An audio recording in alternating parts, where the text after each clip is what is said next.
Now, Good Morning Maryland at 9. All right, no doubt about it. These days, our technology goes everywhere that we go. So you may want to take your iPad to the pool and read on the beach the new book that you bought, dive into the pool, and maybe you forgot to take your cell phone out of your swimming trunks. It happens, and it can lead to a disaster, but it doesn't have to. John Allman from the Geek Squad with Best Buy is here to show us some techniques and also some things to protect our stuff. How are you? Very good, very good. Yeah, frankly, I'm surprised we could wrestle it away from Charlie, his iPad.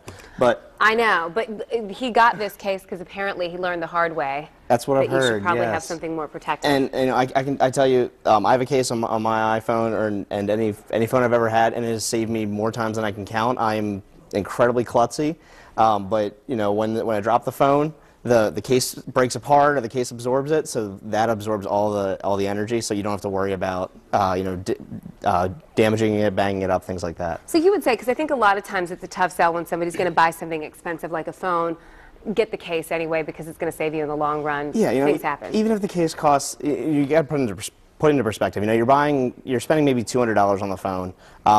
In the case, maybe extra $50. It's a quarter of the whole value. But you got to look at like the replacement cost of the phone. A new replacement cost of the phone might be more around $700, $800. So you don't have to pay that. Right, absolutely.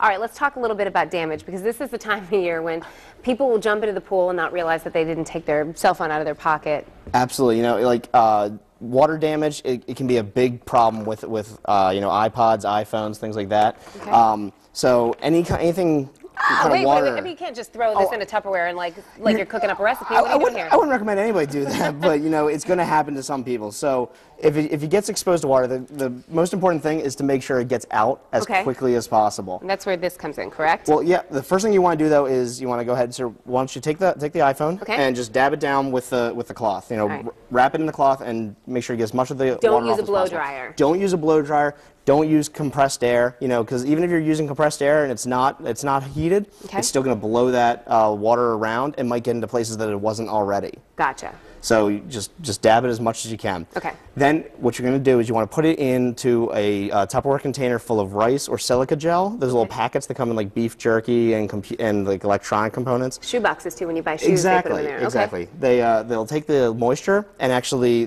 they'll try to pull away as much of the moisture as they can, but any of the moisture that does escape the device, it'll just soak it up. Okay. And it'll be able to actually get the device to hopefully turn back on again. I know you had experience with this. I did. You told me ago. about this. I dropped my iPad, and I think it was beyond repair. I may have put it in the washing machine. Oh, yeah. When it's been completely submerged for a little while. I'm sorry, not my iPad, my iPod. You're probably wondering what kind of crazy person would stick. But I left it on my clothes. It was really tiny. And I put it in the rice. It probably would have worked had the water damage been not so extensive. Exactly. Certain things can't be saved. It's not a miracle cure, you know.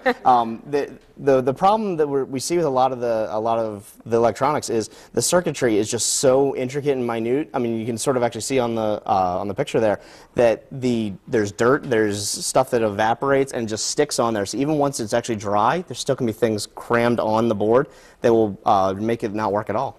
Which is amazing. But this rice does work if it's minor water damage. If it's minor water damage, that's going to be your best bet, absolutely. All right, and Charlie will tell you that the cases really do work because he learned the hard way. Yes. John Allman with the Geek Squad. Always good to see you.